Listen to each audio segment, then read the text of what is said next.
नमस्कार. मी भाऊ तोरसेकर. तुम्ही बघत आहात प्रतिपक्ष. मित्रांनो, विनाशकाले विपरीत बुद्धी असं आपल्या पूर्वजांनी म्हटलेलं आहे. पण या विषयाकडे वळण्याआधी मी एक माझी चूक कबूल करतो की काल परवा एकनाथ शिंदे यांच्या नाराजी संबंधीचा जो मी व्हिडिओ केला होता त्यामध्ये माझ्याकडून एक चूक झाली. दोन्ही समारंभ दिल्लीतले होते.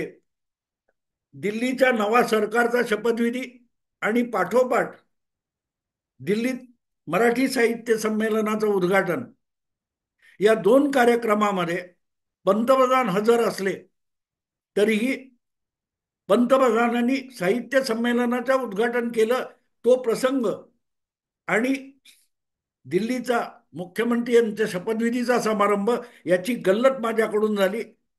एकनाथ शिंदे यांच्याविषयी मी जे बोललो ते दिल्लीच्या सरकारच्या शपथविधीचा समारंभ आहे. ती चूक अनेक श्रोत्यांनी मला दाखवून दिली. त्यांच्याबद्दल त्यांचे आभार मानतो आणि त्या चुकीबद्दल माफी मागून आजच्या ह्या नव्या व्हिडिओला मी सुरुवात करतो. मित्रांनो, काही गोष्टी अशा असतात की विनाशकाले विपरीत बुद्धी असं आपल्या पूर्वजांनी म्हणून ठेवलेलं आहे. या पूर्वजांनी आपल्याला ज्या अनेक गोष्टी अशा वाक्प्रचारातून म्हणीतून सांगितल्या आहेत त्या मला नेहमी बहुमोल वाटतात, कारण त्या अनेक पिढ्यांच्या अनुभवातून आलेल्या असतात.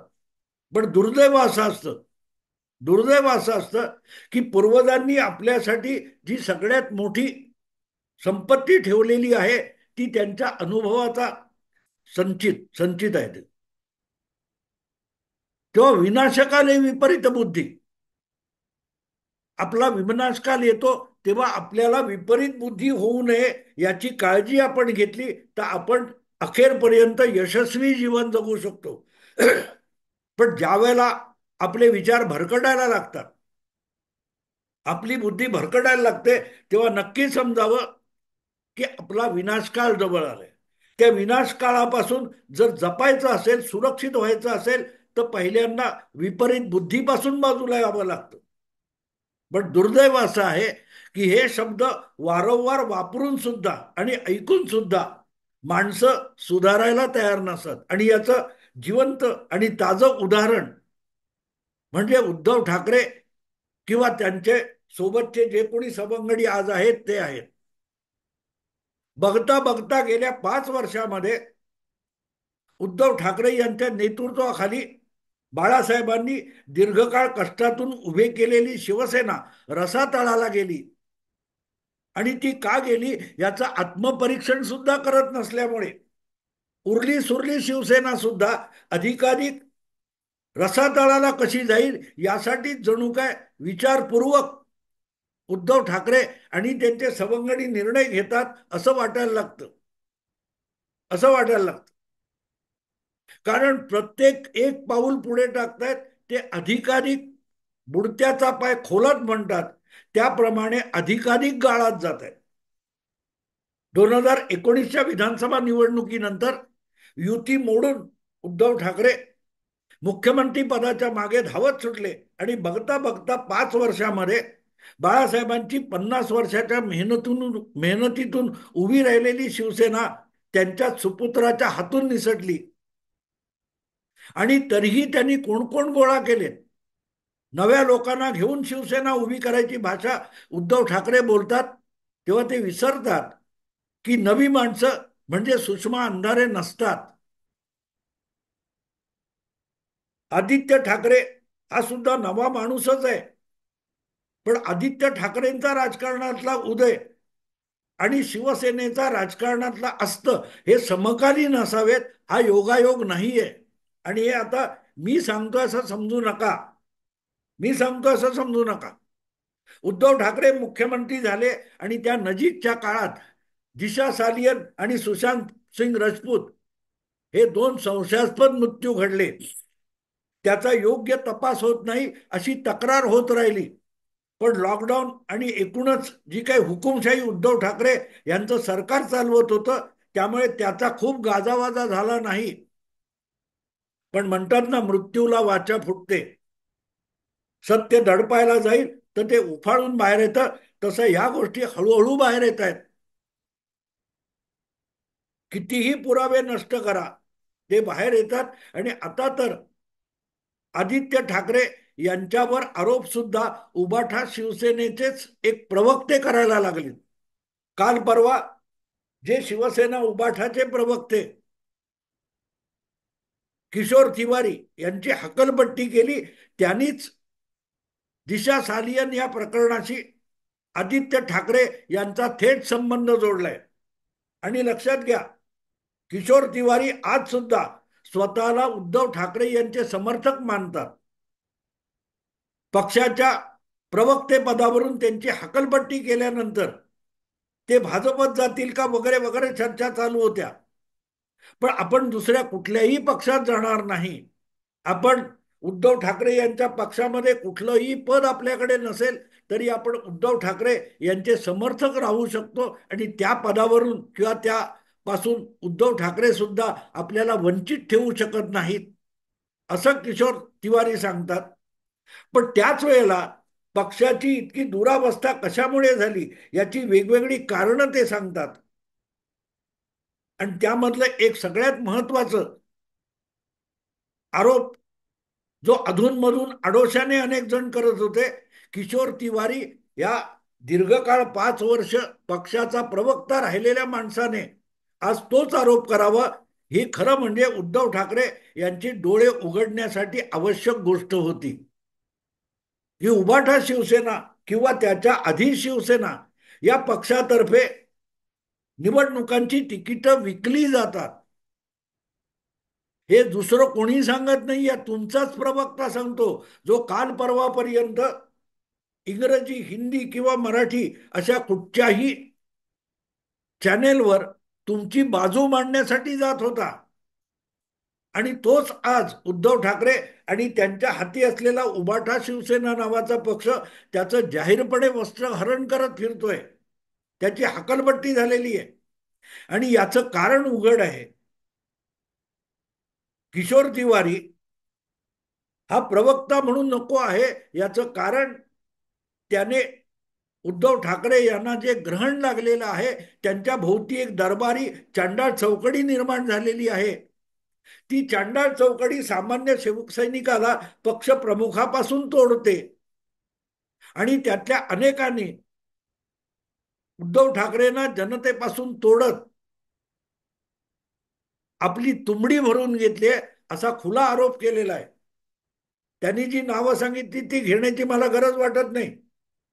पण मुद्दा असा आहे की जर किशोर तिवारी सारखा कालपर्यंत तुमची बाजू हिरिरीने सगळ्या माध्यमामध्ये मांडणारा माणूस आज उद्धव ठाकरे आणि आदित्य ठाकरे यांच्यावर गंभीर आरोप करत असेल तर त्याची दखल घेऊन वेळीच सावरणं हा मार्ग असतो. पण अर्थात तो मार्ग उद्धव ठाकरे चोखाळतील असं मला अजिबात वाटत नाही. कारण ह्या सगळ्या गोष्टी आम्ही गेली 5 वर्ष सांगत आलोय. अगदी मला आठवतं, प्रतिपक्षाची सुरुवात झाल्यानंतर 20-22व्या दिवशी केलेला व्हिडिओ माझा अजूनही आठवतं. अर्णब नावाचा सापळा असा व्हिडिओ मी प्रतिपक्ष सुरू झाल्यानंतर 20-22व्या दिवशी केला होता की अर्णब गोस्वामी किंवा कुठच्याही चॅनेलवर तुमच्यावर कसलेही आरोप होतील, तुम्ही सत्तेमध्ये आहात तर त्याकडे दुर्लक्ष करा, सूड भावनेने त्यांना प्रतिसाद देऊ नका, त्यांच्या सापड्यात अडकू नका, हे मी सांगितलं होतं. पण त्याच अर्णब गोस्वामीला सूड भावनेने पेटलेले मुख्यमंत्री उद्धव ठाकरे हे धडा शिकवायला गेले, सरळ करायला गेले. त्याला अटक करायला कमांडो वगैरे पाठवलं. सचिन वझे सारखा एक अत्यंत शंकास्पद अधिकारी त्यासाठी उद्धव ठाकरे यांनी वापरला. आणि तिथूनच अखंड शिवसेनेचा ऱ्हास सुरू झाला.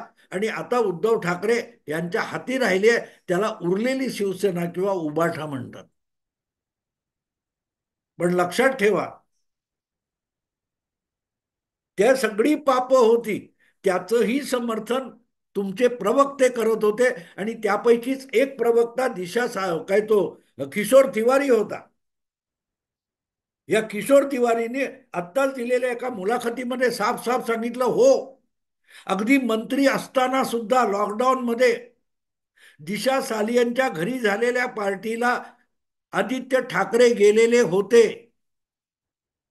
आदित्य ठाकरे यांनी जे जाहीरपणे सांगितलेलं आहे की मी तिथे नव्हतोच, मी तिथे नव्हतोच, माझे आजोबा आईचे वडील वगैरे आजारी होते, त्यांच्याकडे मी हॉस्पिटलमध्ये होतो, त्यामुळे मी दिशा सालियनच्या घरी कुठे मालाड मालवणी वगैरे मी नव्हतोच, असा जो दावा केलेला आहे तो त्यांचेच कालपर्यंतचे प्रवक्ते किशोर तिवारी खोटा पाडतात. ते सांगतात हो, दिशा सालियन बरोबर तिच्या घरी आदित्य ठाकरे गेलेले होते, पार्टीला गेलेले होते. अर्थात पुढे काय घडलं त्याची साक्ष किशोर तिवारी देत नाहीयेत. पण आपण त्या पार्टीमध्येच नव्हतो, आपण तिकडे गेलेलेच नव्हतो, आपण त्या परिसरातच नव्हतो, हा जो खुद्द आदित्य ठाकरेंचा खुलासा आहे त्याच्यावर त्यांच्याच एका प्रवक्त्याने आता बोळा फिरवलेला आहे. आणि म्हणून या विषयामध्ये एसआयटी नेमली गेलेली आहे. आणि एका हायकोर्टाच्या सुनावणीमध्ये सरळ सरळ मागणी केलेली आहे याचिकाकर्त्याने की दिशा सालियन प्रकरणाची, सुशांत सिंग प्रकरणाची चौकशी आणि तपास करायचा असेल तर आदित्य ठाकरे यांना पोलिसांनी कोठडीत घेऊन तपास केला पाहिजे. आणि अशा वेळेला त्यात हस्तक्षेप करणारी याचिका करायला आदित्य ठाकरे गेले, त्यांनाही कोर्टाने फेटाळून लावलेला आहे.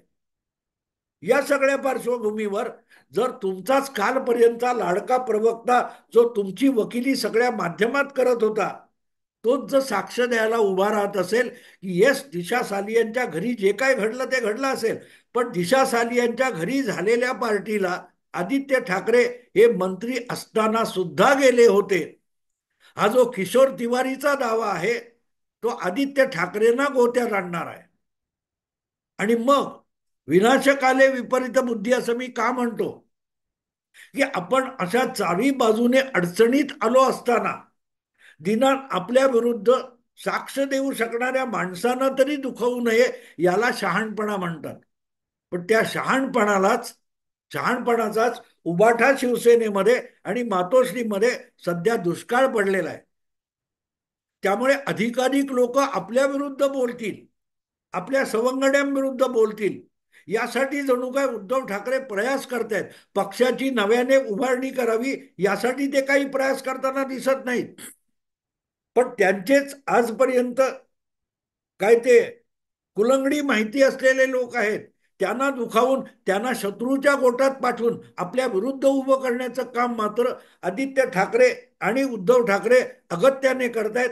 आणि आदित्य आणि उद्धव ठाकरे हे काम करत नसतील तर त्यांना वेढा देऊन बसलेली जी चांडाळ चौकडी आहे ती मात्र मोठ्या अगत्याने अशा लोकांना दुखून आदित्य आणि उद्धव ठाकरे यांच्या विरोधातले साक्षीदार उभे करत आहेत. काल परवा ते जनावडे नावाचे पार्ला या विधानसभा क्षेत्राचे उपविभाग प्रमुख आहेत शिवसेना उबाठाचे, ज्यांनी पहिली मशाल उद्धव ठाकरे यांच्या हातात चिन्ह मिळाल्यानंतर दिली होती, त्यांनी सुद्धा संजय राऊत आणि अनिल परब यांना कंटाळून आपल्या पक्षाच्या पदाचा राजीनामा दिला, उबाठा शिवसेना सोडली. तेव्हा ते सांगतात की आम्ही मेहनत घेऊन आमच्या पक्षाचा प्रभाव आमच्या क्षेत्रामध्ये निर्माण करतो आणि आम्ही जिथे मेहनत केली आहे तो मतदारसंघ परस्पर आम आदमी पार्टी किंवा काँग्रेस पक्षाला द्यायचा अधिकार संजय राऊत आणि अनिल परबांना दिला कोणी. इथे गोष्ट लक्षात येते की कार्यकर्त्यांनी, विभाग प्रमुख, शाखा प्रमुखांनी मतदार गोळा करायचा आणि ती मतं मिळवण्यासाठी जे इच्छुक असतील त्यांना तिकीट विकायची कामं उद्धव ठाकरे यांच्या पक्षातले नेते करतात, हा किशोर तिवारींचा आरोप आहे. लक्षात घ्या, इथे जनावळे आणि किशोर तिवारी या दोघांची वक्तव्य आणि विधानं आपण एकमेकाशी ताडून बघायला गेलो तर आपल्याला कळतं की किशोर तिवारी म्हणतात की उद्धव ठाकरे यांच्या पटाकडून, नेत्यांकडून निवडणुकीची, लोकसभा, विधानसभेची किंवा कॉर्पोरेशनची तिकीट विकली जातात. आणि ती विकलेल्या तिकिटाला बाजार मूल्य पाहिजे, म्हणजे मतं मिळाली पाहिजेत. यासाठी काम कोणी करायचं? शाखा प्रमुख, गटप्रमुख, विभाग प्रमुख त्यांनी करायचं. तुम्ही मेहनत घ्या, तुम्ही पक्ष उभा करा. ती पक्षाची मतं विकायचं काम आम्ही मातोश्रीवर बसलेली चांडाळ चौकडी करेल, असा जनावळे आणि किशोर तिवारी यांच्या दोघांच्या वक्तव्याचा एकत्रित अर्थ निघतो. त्यांच्यापुरतं मर्यादित नाही. अयोध्या पोळ नावाच्या उबाटा शिवसेनेच्या एक झुंजार काय त्या रणरागिणी वगैरे आहेत ठाण्याच्या, त्यांनीही याचा जाहीर खुलासा केलेला आहे. 10 कोटी रुपये मी जमा केले होते, पण उपयोग झाला नाही. याचा अर्थ असा की माझ्यापेक्षाही अधिक किंमत देणाऱ्याला तिकीट विकलं गेलं. लक्षात घ्या मित्र. शिवसेना उद्धव ठाकरे यांच्या हाती आल्यानंतर का बारगळत गेली, का विस्कटत गेली, का देशोधडीला लागली शिवसेना, आणि का ती बाळासाहेबांची शिवसेना वाचवण्यासाठी एकनाथ शिंदेना आणि 40 आमदारांना बंड करावं लागलं, आणि ते बंड करून सुद्धा खोके गद्दार आरोपानंतर परत का निवडून आले, याचं उत्तर या सगळ्या विवेचनातून मिळतं. किशोर तिवारी, अयोध्या पोळ किंवा तुमचे जनावळे या सगळ्यांच्या कालपर्यंत निकटवर्ती असलेल्यांच्या आरोपातून आणि खुलाशातून आपल्याला याचं उत्तर मिळतं की का बंड करावं लागलं. उद्धव ठाकरे हेच, आणि उद्धव ठाकरेंच्या भोवती चांडाळ चौकडी जी आहे तीच बाळासाहेबांच्या शिवसेनेसाठी धोका झालेली होती. भाजप काय करतो, आणखीन काँग्रेस काय करतं, शरद पवार काय करतं, सोडून द्या. शिवसेना ज्यांच्या ताब्यात होती, शिवसेना ज्यांच्या हाती सगळी सूत्र होती, तेच लोक शिवसेना बुडवत होते. म्हणून तळागाळातल्या शिवसैनिकांना एकनाथ शिंदे यांना लहान तोंडी मोठा घास घ्यावा लागला.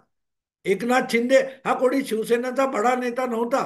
जसे मनोहर जोशी, सुधीर जोशी, नवलकर किंवा दत्ताजी साळवी, वामनराव महाडिक हे जसे शिवसेनेच्या आरंभापासूनचे बाळासाहेबांचे समकालीन नेते होते, समांतर नेते होते, तसे एकनाथ शिंदे नव्हते. एकनाथ शिंदे तर आनंद दिघे यांच्या छायेतून शिवसैनिक झाले आणि पुढे पुढे सरकत गेले, शाखा प्रमुखापासून नेतेपदापर्यंत गेले. आणि आपण किती लहान आहोत याची कल्पना एकनाथ शिंदे यांना होती. आणि म्हणूनच बंड पुकारून शिवसेना आणि बाळासाहेबांचा विचार वाचवायचा, हा आपण लहान तोंडी मोठा घास घेतोय, हे एकनाथ शिंदे यांना सुद्धा माहिती होतं. पण त्यांच्यावरती पाळी का आली? त्यांच्यावरती पाळी उद्धव ठाकरे आणि मातोश्रीमध्ये जमा झालेल्या एका दरबारी चांडाळ चौकडीने ती पाळी आणली की निष्ठा ठेवायच्या एका बाळासाहेबांच्या वारसावर, निष्ठा ठेवायच्या की बाळासाहेबांच्या विचारांबद्दल बांधील राहायचं, यातून निवड करायची होती. आणि त्यातून अशा लोकांना विचारांची निवड करावी लागली. वारस पुत्रापेक्षा वारसा महत्वाचा असतो, आणि बाळासाहेबांचा वारसा म्हणजे बाळासाहेबांच्या एका राजकीय भूमिकेचा वारसा असतो. ही निवड एकट्या एकनाथ शिंदेनी नाही केली, तर शिवसेनेच्या आमदारांनी, पदाधिकाऱ्यांनी एकनाथ शिंदेना पक्षाचा नेता बनवलं, पक्षप्रमुख बनवलं. लक्षात ठेवा, उद्धव ठाकरे हे बाळासाहेबांचे पुत्र म्हणून पक्षप्रमुख झाले, पण शिवसैनिकांनी एकनाथ शिंदेना पक्षप्रमुख बनवलं. कारण उद्धव ठाकरे आणि एकनाथ शिंदे यापैकी बाळासाहेबांचे विचार घेऊन कोण चालणार आहे हे बघून चालत होते. पण त्या विचारांची कदर आदित्य ठाकरेंना नव्हती. म्हणून त्यांना पक्षाच्या शाखेत जाण्यापेक्षा दिशा सालियनच्या किंवा आणखीन कोणाच्या सिनेमा कलावंत आहेत त्यांच्या पार्टीला जाण्यात महत्व वाटलं. शिवसेनेसाठी संघर्ष करणं आदित्य ठाकरेंना मोठं वाटलं नाही, तर दिशा सालियन वगैरे कोण चित्रपट तारका असतील त्यांच्या नाईट लाईफमध्ये आदित्य ठाकरेंना इंटरेस्ट होता आणि किशोर तिवारीने नेमकं त्या दुखण्यावर बोट ठेवलंय. होय, मंत्री असून सुद्धा, शिवसेनेचा नेता असून सुद्धा आदित्य ठाकरे दिशा सालियनच्या घरी त्या पार्टीला गेले होते. असं बोलू शकणारा एक प्रवक्ता जो असतो, त्या प्रवक्त्याला आपल्या अडचणीच्या काळात आपल्या विरोधात वक्तव्य करण्यासाठीच पलीकडे पाठवून देणं, यासारखी घोडचूक नसते. यासारखी घोडचूक नसते. आणि तीच चूक किशोर तिवारी यांना बाहेर काढून केली आहे. विचार करा, आज किशोर तिवारी आहेत, उद्या सुषमा अंधारे जेव्हा तुमच्यापासून दुरावतील किंवा त्यांची हाकलपट्टी कराल, तेव्हा तुमच्या अब्रूची काय काय लक्तर सुषमा अंधारे काढू शकतील याची कल्पना करा. शिवराळ बोलणारे म्हणून गोळा केलेत, पण ते शिवराळ त्यांच्या तोफेचं तोंड तुमच्या बाजूला वळेल, मातोश्रीच्या बाजूला वळेल, तेव्हा उद्धव ठाकरे, आदित्य ठाकरे, रश्मी वहिनी यांची काय अवस्था होईल याची कल्पना करा. किशोर तिवारी हा सुद्धा सौम्य भाषेत बोलणारा आहे, पण आई बसली म्हणणाऱ्या सुषमा अंधारे उद्या उलटतील, तेव्हा आईच्या जागी कुठच्या बाईचं नाव घेतील याची कल्पना करा. आणि म्हणून आदित्य ठाकरे यांना गोत्यात आणायला कंबर कसून उभे राहिलेले किशोर तिवारी म्हणजे विनाशकाले विपरीत बुद्धी आहे. असो मित्रांनो, मी आता इथेच थांबतो. आवडलं लाईक करा, शेअर करा, प्रतिपक्षाला सबस्क्राईब करा. नमस्कार.